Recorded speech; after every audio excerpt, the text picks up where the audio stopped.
Herzlich willkommen bei Whisky.de, dem Treffpunkt feiner Geister.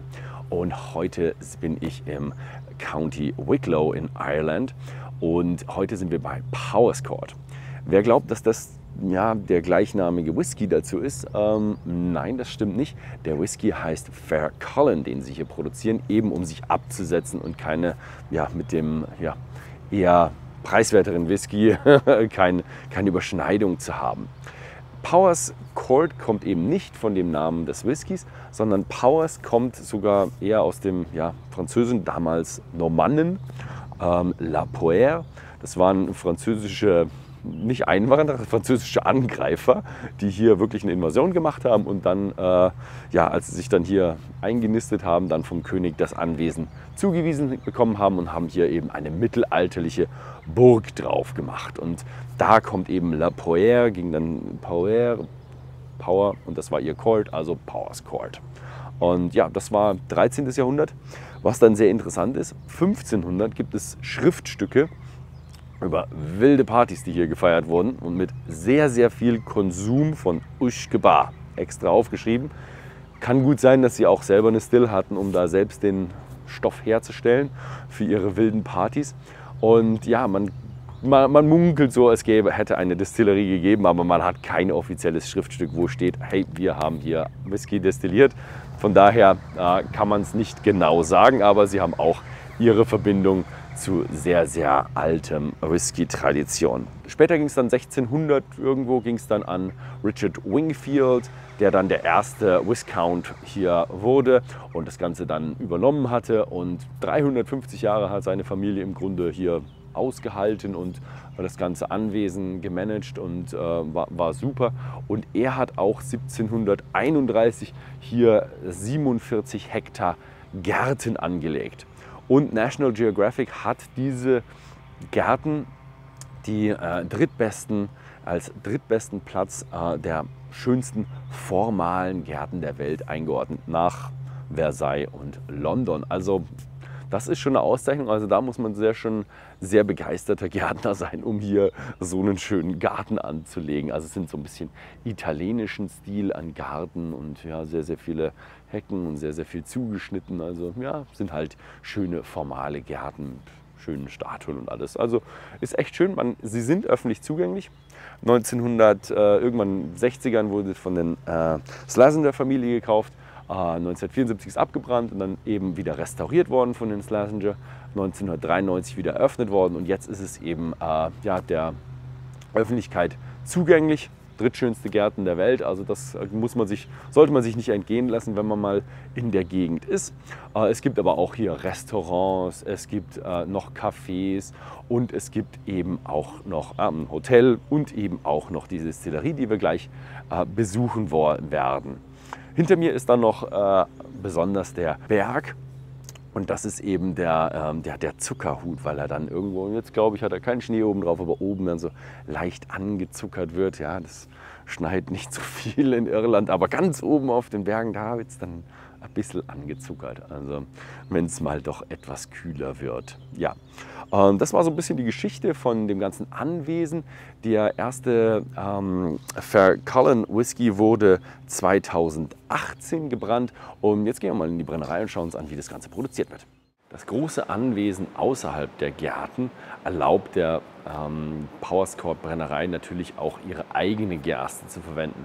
Sie bauen so 10 Tonnen Gerste an und verwenden sie im ungemälzten Zustand in ihrem Pot-Still Whisky.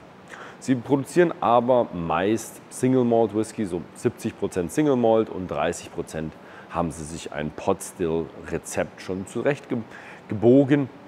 Aber sie sind immer noch für circa 2-3 Wochen im Jahr ein bisschen experimentieren. Normalerweise benutzen sie eigentlich immer ungetorfte, gemälzte Gerste und ungemälzte Gerste und haben auch noch ein paar andere Getreide. Und in diesen Experimenten, da ändern sie alles. Da ändern sie Hefe, da ändern sie die Mashbill und verschiedene Getreidesorten, verschiedene Möglichkeiten, die man das Ganze noch einstellen kann. Was ganz besonders ist, ihre Hefe, bis jetzt verwenden sie eine normale Brauerhefe, die gibt ihnen gute Resultate. Aber was sie gerade mit der Universität, ich glaube in Dublin sind sie, Universität, zugange sind. Sie versuchen verschiedene Hefen aus dem Garten, aus ihren Gärten zu extrahieren und zu vermehren und zu schauen, ob sie da auch eine tolle Fermentation hinkriegen können. Sie haben da drüben noch eine große Obstplantage und da gibt es dann auch noch Bienenstöcke und von denen haben sie dann auch ein bisschen Hefe extrahieren können und eben überall in den Gärten findet man Hefe. Hefe ist einfach überall und sie wollen damit so ein bisschen den nicht nur regionalen Bezug, sondern wirklich lokalen Bezug aus ihren Gärten die Hefe verwenden. Finde ich eine tolle Idee, habe ich bis jetzt bei wenigen Brennereien mitbekommen, die ihre eigene Hefe machen. Hinter mir sieht man dann die schöne Semi-Lautertanne mit dem Kupferdeckel, damit hier nicht alles verdampft. Sie wird mit 3 Tonnen Gerstenschrot und 12.000 Litern Wasser insgesamt befüllt und dann wird daraus schön der Single Malt gemacht. Also Single Malt, wie man es kennt, in den normalen Produktionsschritten. Die ungemälzte Gerste für den Pot Still mit der gemälzten Gerste zusammen gibt es nochmal einen separaten Maischbottich. Da trennt man eben den Maischvorgang und den Läutervorgang, da eben der Maischvorgang hier bedeutend länger braucht und bedeutend andere Temperaturen, die man dann auch hier einstellen kann und rühren und alles, damit einfach die verschiedenen Cerealien und die verschiedenen Temperaturen angefahren werden können, damit die Enzyme das ungemälzte Getreide auch gut verarbeiten können. Mit 12.000 Litern haben wir dann einen richtig schön zuckrigen Brei, den wir weiterverwenden können. Für die Fermentation hat die Brennerei 4 Washbacks. 2 davon sind mit 25.000 Liter Volumen und 2 davon mit 12.500 Liter Volumen. Das ist immer noch ein bisschen Spiel, dass man eben noch ein bisschen mehr befüllen kann.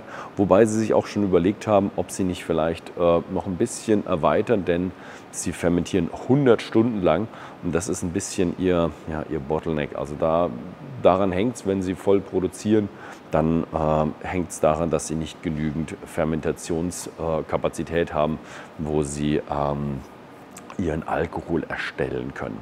100 Stunden mit einer Brauerhefe, das endet in einem richtig, richtig fruchtigen Bier, also einem fruchtigen Wash. Und das sind dann so dieses klassische, die grüne Apfel, die Birne, richtig schöne, frische, fruchtige Geschmäcker, die wir dann später verwenden können.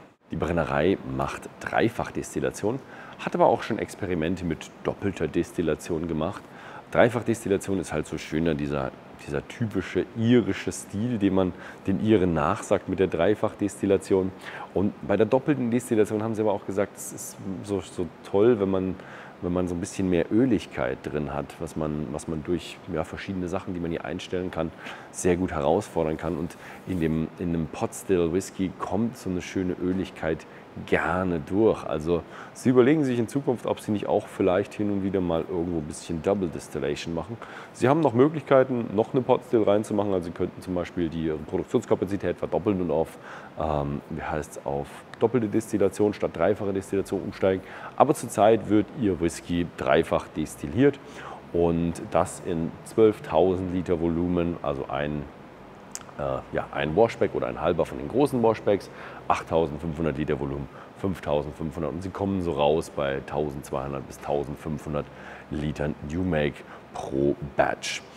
Neben mir ist die Wash Still und jetzt kann ich euch mal ein bisschen zeigen, wie man eigentlich eine Wash Still einstellt, weil wir reden immer darum, es gibt keinen Schnitt bei der Wash Still. Das stimmt, es ist kein richtiger Schnitt, aber trotzdem will man ja den Low Wines, also das Zwischenprodukt von dem Pot Ale trennen. Und das ist einfach so, man fängt an zu destillieren, hat natürlich nichts, was man umstellen kann, keine Schnitte und misst. Also man misst wirklich, was aus der Wash Still rauskommt. Es ist schon interessant, was aus der Wash Still rauskommt. Und sobald man 0% erreicht hat, schaltet man sie aus. Und dann läuft sie natürlich noch ein bisschen nach, ein bisschen Wasser wird auch destilliert. Aber dann ist sie irgendwann im Grunde nicht mehr heiß und dann kann man das Pot Ale ablassen. Hier bei der Brennerei schauen sie auch sehr, sehr auf Nachhaltigkeit. Wenn sie das Pot Ale ablassen, ist es natürlich heiß. Da gibt es eine ganze Menge Wärmetauscher. Die Kondensate, die sind natürlich auch ein Thema, wo man sehr, sehr viel Energie verlieren würde, wo man dann auch sagt, okay, wir versuchen hier wieder das Wasser und die Hitze aus dem Wasser wieder zu recyceln, die man dann in anderen Prozessschritten, wie eben der Mash dann weiterverwenden kann. Da sind sie sehr, sehr führend. Das ist eine sehr, sehr moderne Anlage von Forsyths. Und das ist eine schöne Geschichte, denn heutzutage kann man in solchen Distillen viel, viel, viel mehr Energie einsparen, als man es früher gemacht hat, wo man dann noch gesehen hat, wo alles rausgedampft hat. Heutzutage eine Distille dampft nicht mehr raus, weil rausdampfen bedeutet nur, man verliert Energie. Man verliert Wärme an die Atmosphäre und das ist nicht das, was man eigentlich haben will. Ja, auch hier bei der Destillation geht es darum, einen schönen, sehr, sehr fruchtigen, sehr, sehr grüner Apfel, Birne, klassischen, dreifach destillierten, runden irischen Whisky herzustellen. Wir befinden uns hier in dem Fasslager auf dem Powerscourt Estate. Sie haben noch 3 weitere Lager, die schon mit ihren Maximumkapazitäten von 5000 Fässern belegt worden sind, wobei ein Lager ist erst halb voll. Sie haben auch eine Baugenehmigung für ein weiteres Lager, also sie bauen gerade ihre Lagerbestände auf, wobei sie auch schon ein bisschen was mittlerweile auch schon abfüllen und das wird über die Zeit natürlich mit mehreren Abfüllungen immer mehr, bis es sich dann irgendwann einpendelt. Das Schöne an dem Lagerhaus hier ist, sie füllen normalerweise 95% in Ex-Bourbon-Fässer ein und hier befinden sich dann alle besonderen Fässer. Auf dieser Seite gibt es hier so ein schönes Rack und da sind dann sehr, sehr besondere Fässer drin und zwar eben die Fässer, die sie am Anfang verkauft haben. Haben sie so eine Investorengeschichte gehabt, wo man sich am Anfang Fässer kaufen kann. Das geht jetzt weiter mit ihrem Programm, das heißt Cask Estate. Also man kann sich auch hier Fässer bei der Brennerei kaufen, indem man verschiedene Preise bezahlt, 8.000 Euro irgendwie, hat er mir gesagt, in der Richtung ist es, wenn du eben sagst, ich hätte gerne einfach ihren New Make und eine Lagerung für 10 Jahre, kommt man so auf 8.000 Euro, aber es geht dann auch noch höher. Sie haben noch alten Single Malt eben aus Cooley, der dann schon eher Richtung 25 Jahre geht und da geht es dann irgendwann hoch in die sechsstelligen Bereiche, wie man dann pro Fass bezahlt. Kommt natürlich darauf an, was es für ein Fass ist, ein volles Fass, einfach nur ein Bourbonfass, großes Fass, kleines Fass. Da sind nicht keine Grenzen gesetzt, aber es geht schon sehr, sehr hoch. Also man kann auch bei Powerscourt sich sein eigenes Fass abfüllen lassen, machen auch einige. Das hat man hier gesehen, dass auch ein paar Fässer schon ausgeleert worden sind und sich dann die Leute die Fässer abfüllen haben lassen. Die Brennerei, wie ich schon gesagt habe, füllt in ihren anderen Lagerhäusern 95% in Bourbonfässer ab und hier sind dann die besonderen. Also hier sieht man dann eine ganze Menge an Starkweinfässern, Weinfässern, aber auch Quarter Cask, also kleine Fässer und dann haben sie noch Ex-Islay Quarter Cask, also Fässer, die vorher rauchigen schottischen Whisky in Quarter Casks drin haben. Und das ist dann natürlich besonders schön. Also sie experimentieren eine ganze Menge, um einfach noch ein bisschen ihre Richtung zu finden und ein bisschen zu schauen, was es eigentlich noch Tolles gibt, was die Leute natürlich auch besonders gerne mögen. Ja, das war's mit der Produktion und jetzt geht's weiter mit einem kleinen Interview. So this was it with the production and now I'm sitting here with John Cashman. You've been 4 years with the company, but what was it, 28 years with a whiskey industry. Correct. So thank you very much for having us here at the distillery. My pleasure. I'm delighted to have shown you around today and looking forward to see what you think about our whiskies now in the next few minutes. Yeah, it's such a lovely place. It's really a tourist attraction, I have to say, and it's just a lot of things to do. I think you can like have a family and spend the whole day. Yeah, you could look at us as like a day centre for husbands. So family can come and kids and wife can run around the gardens or go to the garden centre, and the husband can go maybe for a round of golf and then come here and try some whiskey. Oh yeah, nice. So we're looking at Fercullen. I've not talked about the mountain. Is it anything? Is it like the highest mountain around here? Or? No, the name Fercullen comes from the land here. Before it was known as Powerscourt, the lands were known as Fercullen, which literally means the men of the mountains. And in the old ancient Irish language back in 8th century and 7th century, the Sugarloaf Mountain, which is the mountain that you would have seen in some of the clips and the videos that you have, and that was known as O'Coulon. So Fercullen is the English version of Fercullen, which means men of the mountain. So all the land here from the coast, from the sea, all the way over to the south part of Dublin city was all known as the lands of Fercullen. So we used that as our brand name, and then took the mountain itself, the Sugarloaf Mountain, which is instantly recognisable in Ireland. Anyone driving down the east coast of Ireland, you see that mountain on your right hand side. It's not a particularly big mountain. You can climb it very easily. Like my children, my 8-year-old can get up there, you know. And you'll get up there in half an hour. So it's not a very big mountain. Half an hour? Okay. Yeah, it's not a big mountain. It's a hill. But it's brilliant views, and because it is the first mountain in that Wicklow mountain range, it's instantly recognisable.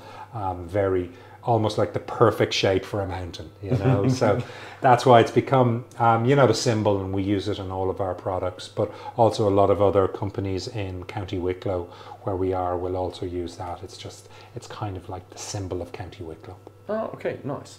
So talking of your product, so is this like part of the product range, or how big is the product range? Yeah, so these are 4 of our core whiskies. So we have our core range, and then we have limited releases from time to time. So our core range is the blended whiskey, which is Fercullen Falls, our single malt, which is Fercullen Single Malt, our 15-year-old grain whiskey, which was named the world's best grain whiskey at the World Whiskies Awards, and then we also have a 21-year-old. Single malt, which is sourced liquid from Cooley Distillery. And then we have limited releases. So the 4th whiskey we'll be trying today, which is our Gates, which is the final in our estate series range of whiskies, which were whiskies that were inspired by our home, by the Powerscourt estate. And you know, and you mentioned about the tourist side of it and a visitor attraction, and that was important to us, you know, to have this home for our whiskies. You get a lot of brands today that are sourced liquids that don't have their own home. We have our home, we have our visitor centre, we have our means of production as well. So everything is under our control, and it's important in County Wicklow that attracts so many visitors, both from the United States and all over the world, who come here, you know, to have something where they can come in, see what we're about, and try our whiskies, and that's why we have this amazing building. Okay, so the first one is the Falls. Correct. So Fercullen Falls is our blended whiskey, and the majority of Irish whiskies, over 94% of all Irish whiskies, are blended. And what makes this different, when we were coming up with this idea, is I wanted to focus on the malt, because we predominantly make malt whiskey here, as you would have seen in the video earlier. So this is 50% malt, which is a very high malt content for a blended whiskey. And then the other 50% is grain whiskey that I've sourced from John Teeling in the Great Northern Distillery. And I've sourced 2 different types of grain whiskey, some of which has matured in ex-bourbon barrels, and others have matured in heavily char fresh oak barrels. So from the heavy char fresh oak barrels, I'm looking for burnt sugars, caramel, toffee type flavours. From the ex-bourbon barrels, the grain and the ex-bourbon, I'm looking for vanilla, I'm looking for creaminess. And then from our own malt whiskey in the ex-bourbon barrels, I'm looking for that green fruit, apples, pears, and the spice of the malt itself coming through. So on the nose, it's very sweet. You can definitely pick up the sweetness of the caramel and the toffee. You can also get some of that green fruit coming through, but also the spice of the malt itself is there in the background. It feels a little bit like a fruit cake. Exactly. It feels a little bit like grandma's fruit cake. Yeah. has that baking tone, malty, creamy, plus the what you said. And the thing is, with the fruitiness in the fruit cake, it's really like the first fruit cake of the season.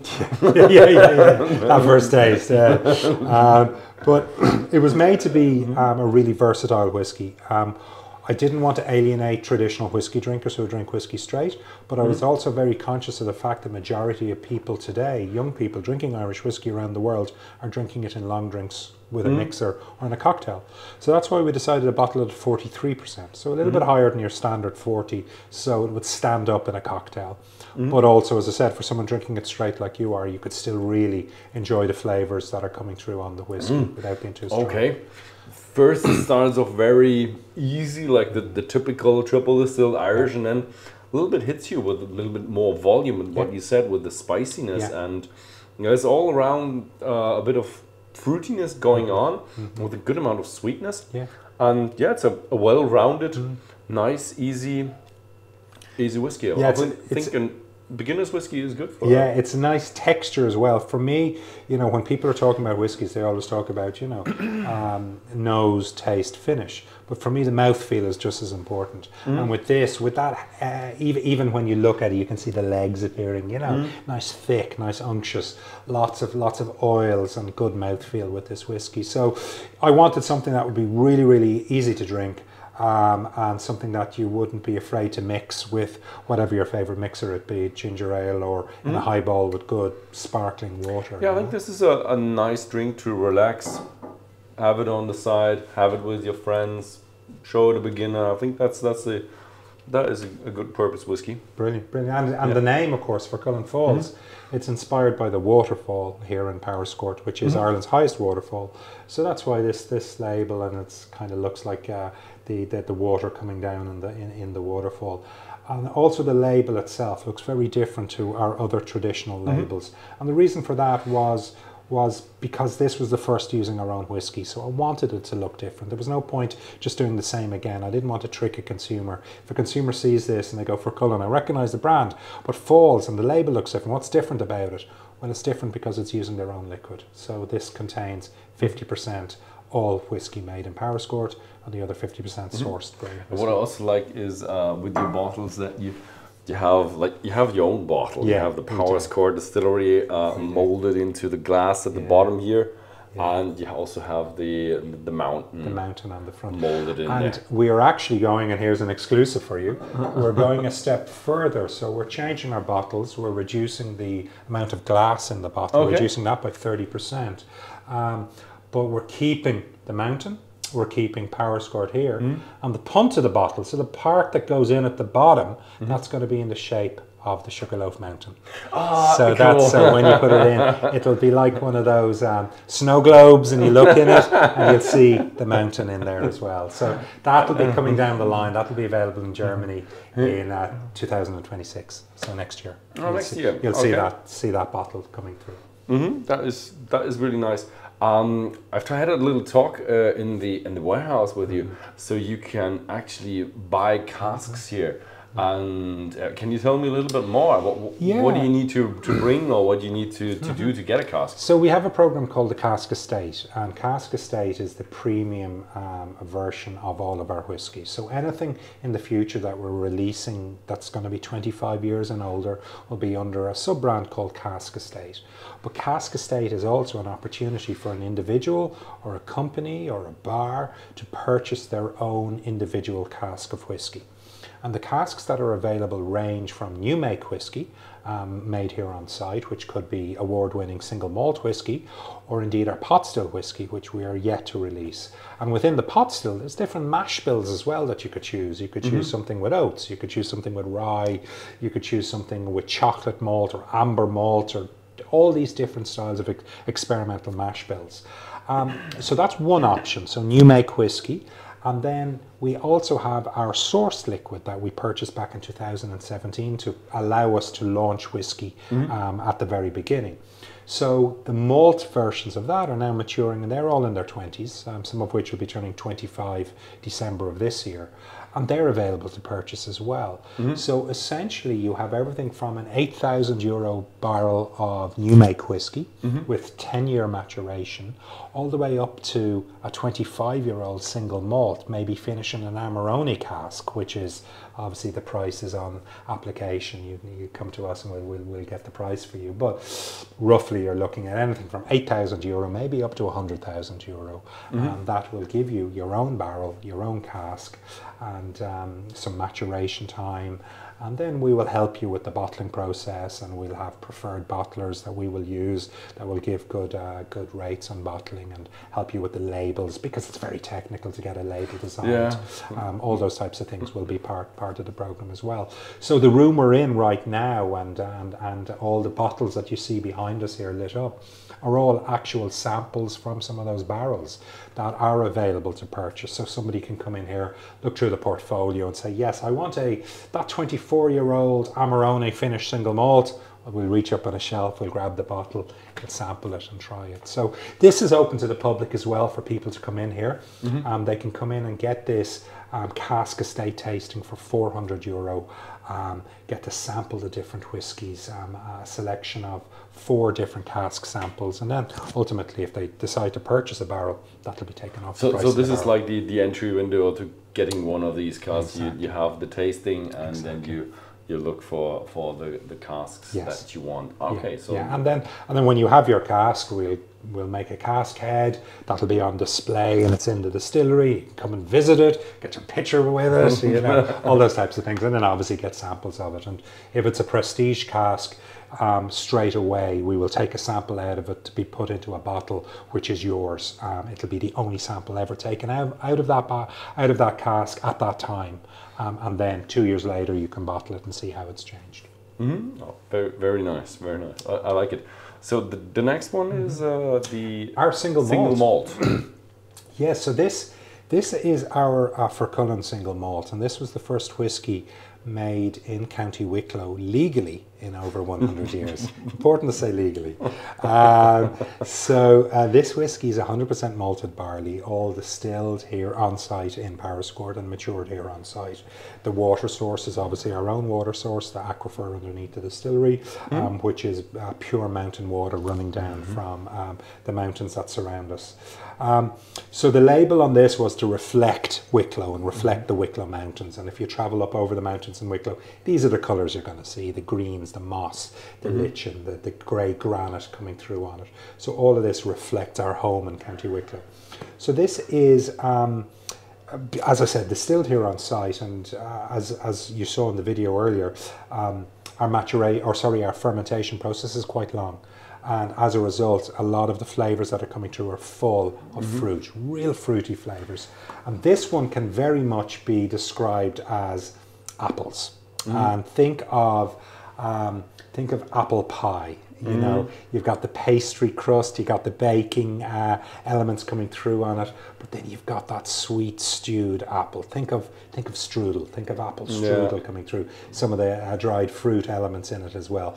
So very much on this, when we first made it and was first bottled, Paul, our master distiller and blender, came to me with some tasting notes, and one of it was, he said it reminded him of his grandmother's kitchen on a Sunday afternoon. I said, well, that's a bit extreme there, Paul. And he goes, no. He says every time he visited his grandmother on a Sunday afternoon, she would make apple pie, apple tart, and this was the aroma he was getting from this whiskey. You do have a lot of that apple and these fresh fruits and a little bit of maltiness going on, like that cake feeling or that pie feeling.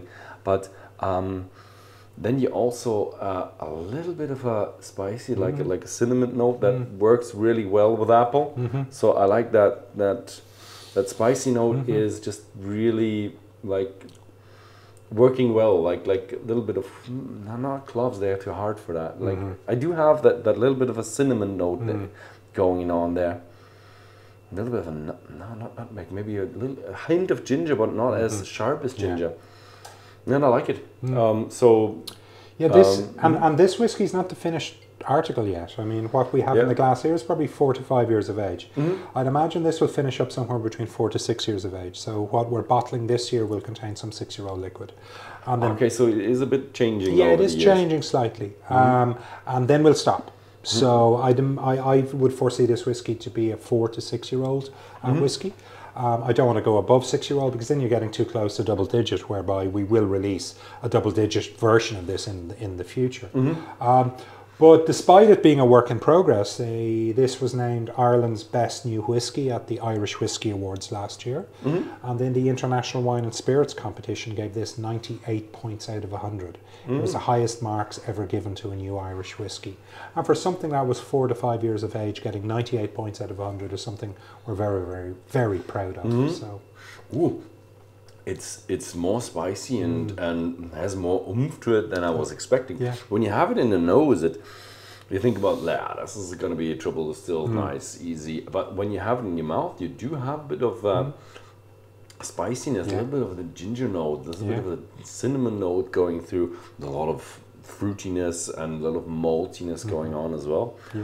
I like it. Yeah, it's a well balanced one. This is in between, I would say. It's a nice on the side whiskey, but you can also sip it. Oh yeah. Yeah. I think you can sip it with friends and talk a little bit about it. But it's also a nice side whiskey. It's not too demanding. No, it's not. It's one that you'll sit and sip. You're not thinking about it too much. You know, just sipping away with this whiskey. So yeah, we're very, very happy with its response. As I said, people seem to really, really enjoy it, and it's doing well for us. So, but work in progress. And by this year, we'll have it where I want it to be, and then hopefully in a few years' time, release. You know, we do have a cask strength version of this available now. Okay. And in the future get a double-digit version. You know, release it as a 10 or 12-year-old. So you want to expand in the core range with the age statements then? Yes, in due course, while keeping the core non-age statement products, but also have limited release age statements in the future. Okay, nice. So talking about the future, we had the talk about the yeast, and you want to capture the very local, not just the state, but very local yeast. And is then the old yeast being phased out? Is it going to change the product, or possibly? We don't know yet because we haven't. We don't have it to experiment with yet. We're still at the production stage. Though in the next few months it will be moving from the university to actually a yeast company who will be able to propagate it on an industrial scale for us to be able to use. So time will tell is the only answer. Will it change the flavour? Perhaps. Will we use it universally across all whiskies? More than likely not. We'll probably initially use it for specific releases, so have a state specific whiskey. So perhaps the 10 ton of barley that we get from the estate, perhaps we'll go and we'll malt that, and we'll do an estate single malt. Now it'll be very limited release. That would be very grain to glass. Oh, very much so, very much so. And then with the oak that we have seasoning in the Champagne region right now, which is not from the estate, but from close to the estate, that we will have everything from barley, yeast, water, and oak, all from the same region, for a very uber estate release whiskey, which is something we're looking at. It'll be exciting. Very local. Yes, will uber local. Yeah, it'll be good. So look, time will tell. When we start experimenting with that yeast strain, perhaps we'll push it out to across all of our products. We can't answer that until we try. Okay, nice. And the next one is then the very award-winning grain. Yeah, so this is sourced whiskey. Okay. So like when you're starting off a new distillery like us in 2017, 2018, you have two major decisions to make. One is, are you going to go down the white spirit route? Are you going to start doing gin or vodka? Because the beauty of that is you can make it today and sell it tomorrow. We decided against that. So we sourced whiskey from Cooley Distillery. And you have to remember, our founding master distiller, our first master distiller here, Noel Sweeney, was the master distiller in Cooley. So he came here, he started with us, and we were able to source whiskey that he had made up in Cooley Distillery. So it allowed us to release single malt whiskies and single grain whiskies aged. Some of that then has continued to age. And this 15-year-old is one of those. So this is whiskey whereby majority of it is ex-bourbon barrel matured. But some of it we've taken out of a bourbon barrel at about 14 and a half years and put it into ex-Madeira casks. But second fill Madeira. So first fill had very young grain in it that was emptied, and then we put this into it because I didn't want the intensity of the Madeira, because grain whiskey is a very subtle style of whiskey. So I wanted the subtlety of the Madeira to come through, so that Christmas cake type aromas, real Christmas spice coming through. I wanted that with the Madeira, but I didn't want it to overpower the actual delicacy of the grain whiskey. So this whiskey is 94% corn or maize, 6% malted barley, distilled in a column stills to a very high strength, and then all put into first fill ex-bourbon barrels in Cooley Distillery. We have continued in the bourbon barrels, but then, as I said, taken some out and finished in Madeira. So this was launched only about a year and a half ago. It's bottled at 41.5% alcohol. And at the World Whisky Awards by Whisky Magazine this year, this not only was named Ireland's best grain, but it was then named the world's best grain whisky. So we are really, really proud of it. It's a lovely sipping whisky. For me, it's a kind of summer whiskey. It's refreshing. This very much with sparkling water or soda water, lots of ice, maybe some sprigs of mint or something in it. It's a really, really refreshing way of drinking this whiskey. This is a light one for a 15-year-old. Yeah, it is. It is a light one. Yeah. And I do like it. It has a bit of a touch of bourbon to it. Like the thing is with bourbon, it's always that caramel, vanilla overpowering. They really like their whiskey sweet. With that, it's a little bit of a bourbon touch to it, but minus that, minus the overpowering sweetness to it. So it has a good amount of creaminess to it, and I like it. And it's light, and you feel the maturity, like 15 years, but as a light whiskey. Usually when you have a light whiskey, it's always like, oh, there's a bit of a new make there. Yeah, there is. There is. And but this one is light and 15. Yeah, I mean, as you're aware, bourbon whiskey has to be minimum 51% corn. Usually a bourbon whiskey somewhere to 60 to 70% corn. This is 94% corn, so it has a lot of the same core ingredient. However, the difference is the bourbon whiskey will always use a brand new, freshly charred white oak. And that's the overpowering sweetness. That's the sweetness, Whereas we're using ex-bourbon barrels, so a lot of the sweetness has already gone into the bourbon, and then we'll get less effect. We'll still get a creamy vanilla nature, but then we'll pull that back again by blending this with some of the whiskey that's finished in the Madeira casks. So, and that gives you a little bit more fun in the mouth. It has a bit more. You feel a bit of tannins as well, a little bit of oak, 15 years, and a little bit of dried fruit. Yeah. So it's it's a sipping whiskey. It is. That's a sipping whiskey, but it's I would say not normal sipping whiskey, because normally you think like single malt all the way 15 years or 18 years, but this one is a light one, and totally with all the corn. It's totally different. I like it. And I love grain whiskies, and I think grain whiskies tend to be misunderstood generally, because traditionally, especially in Scotland, grain whiskey was only really used for the blending process. So as a result, they wouldn't worry about good casks. So they'd be maybe casks that had already been used, and that's why a lot of grain whiskies in Scotland tend to be a lot older, because they need that time to get the flavour from the barrel. Whereas in Cooley Distillery, they always focused on brand new barrels every time. They used just as good barrels for malt as they did for grain. So the quality of grain whiskey coming from Cooley over the years has always been exceptional. And I've loved working with it back in my day, working for Cooley Distillery, but also here in Powerscourt, being able to mould it into a flavour that I feel reflects and is good enough to have the Fercullen name on it. Yeah, I think the problem was really what you said. Cooling the grain was more for blend, and it was just a lot of cheap stuff out there, and that just really did a bit of they had a bit of a misunderstanding, as in they had the rumors is like grain is always cheap. You can, I mean, it's cheap to produce, don't get me wrong, far cheaper than malt. You can still make something great out of it with great cost, but nearly nobody did that over the last, let's say from 1980 to 2000, that was just... Blend, cask, and just leave them in there a long time, third fill cask, fourth fill cask, whatever. And the numbers get then higher and higher, and everybody's like, oh, I have an 18-year-old with a fourth fill. True. No, but 18-year-old fourth fill can also be good. Yeah, it can.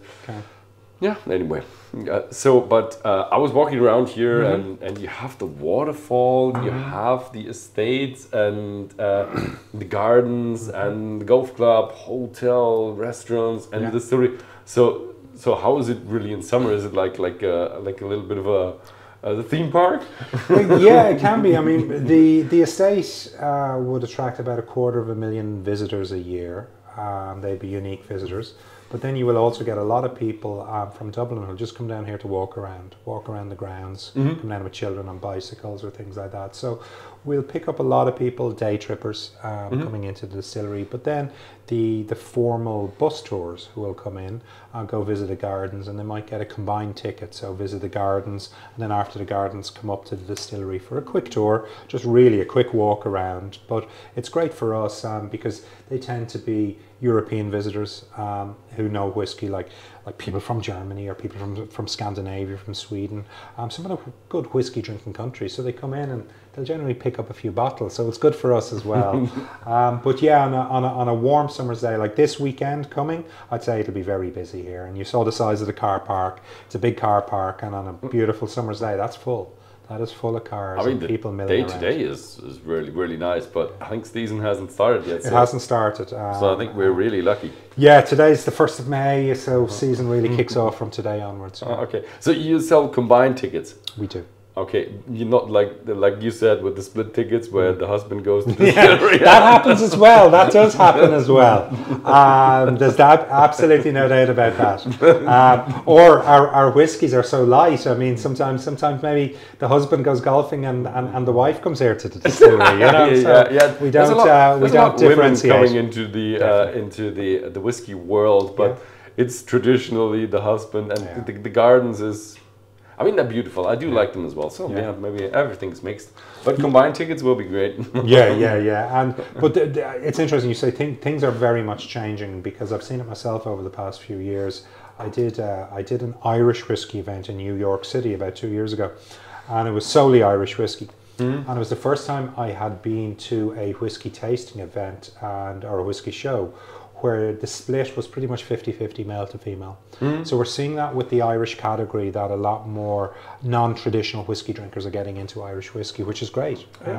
So it's something that we are very, very cognizant of, and open to. Yeah, we in Germany we tend to miss that, because we used to be fruit schnapps.